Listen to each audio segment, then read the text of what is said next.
गुरुजी का समाधि दिवस साल 2007, तारीख थी 31 मई। दिल्ली का एम्पायर स्टेट और छतरपुर का बड़ा मंदिर। हवाओं में एक अजीब सी खामोशी थी। जो संगत रोज गुरुजी के दर्शन करके निहाल होती थी, उन्हें अंदाजा भी नहीं था कि आज ब्रह्मांड का सबसे बड़ा महाकौतुक होने वाला है। गुरुजी जो साक्षात शिव का रूप थे, जिन्होंने लाखों के दुख अपनी एक नजर से काट दिए, कैंसर जैसी बीमारियों को चाय प्रसाद से खत्म कर दिया। आज वो अपने इस पार्थिव शरीर, इस भौतिक चोले को छोड़ने वाले थे। बड़े बड़े साधु संत कहते हैं कि महापुरुषों की कभी मृत्यु नहीं होती, वो सिर्फ चोला बदलते हैं। चोला छोड़ने से पहले ही गुरुजी ने अपनी पुरानी संगत को इशारे देने शुरू कर दिए थे। किसी से कहा जा कल्याण कीता, तो किसी से अपने स्वरूप संभाल कर रखने के लिए कहा।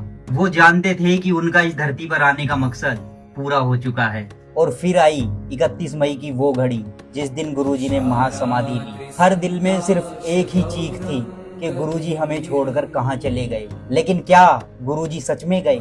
नहीं, गुरुजी ने खुद कहा था, मैं अपनी संगत को कभी नहीं छोड़ता। गुरुजी का भौतिक शरीर भले ही पंच तत्व में विलीन हो गया, मगर बड़े मंदिर की हर ईंट में, लंगर प्रसाद की खुशबू में, चाय की चुस्की में गुरुजी आज भी विद्यमान है। जब भी कोई भक्त सच्चे दिल से कहता है कि शुक्राना गुरुजी, तो उसकी बंद आंखों के सामने आज भी वह गुलाब की दिव्य खुशबू तैर जाती है। 31 मई सिर्फ उनके चोला छोड़ने का दिन नहीं है, यह दिन है उनके उस अनंत वादे का कि वो अपनी संगत की उंगली पकड़कर आज भी हर मुश्किल से पार लगा रहे हैं। चोला छूटा है, साथ नहीं।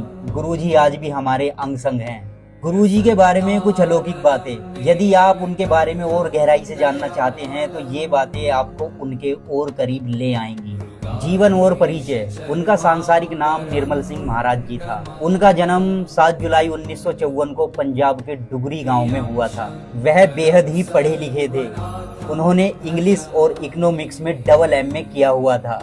बचपन से ही उनके जन्म के समय कमरे में अलौकिक रोशनी और सांप का दिखना, खेतों में घंटों समाधि में बैठ जाना जैसी घटनाएं बताती थी कि वे कोई आम बालक नहीं थे। गुरुजी ने कभी खुद को भगवान नहीं कहा। वे बहुत कम बोलते थे, लेकिन उन्होंने कई बार संगत के सामने असी शिव हाँ, मैं शिव हूँ कहकर अपने वास्तविक स्वरूप का आभास कराया। गुरुजी के सत्संग में मिलने वाली चाय और लंगर प्रसाद सिर्फ भोजन नहीं, वह एक दिव्य औषधि होते हैं। लोगों के बड़े बड़े रोग, कैंसर, हार्ट ब्लॉकेज सिर्फ लंगर खाने और गुरुजी की कृपा से ठीक हो गए। गुरुजी की सबसे बड़ी पहचान उनकी दिव्य सुगंध है। जब वे कहीं होते थे या आज भी वो अपनी संगत के पास किसी सूक्ष्म रूप में आते हैं, तो वहाँ अचानक बेहद तेज और पवित्र गुलाब या चंदन की खुशबू आने लगती है। दिल्ली के छतरपुर में स्थित बड़ा मंदिर गुरुजी के निर्देश पर ही बना था, जिसे अब उनकी समाधि स्थली और भक्तों के लिए स्वर्ग माना जाता है।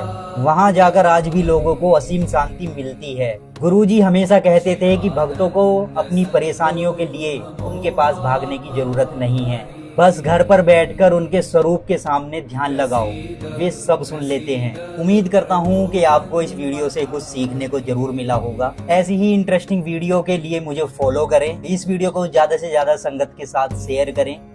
जय गुरुजी, शुक्राना गुरुजी।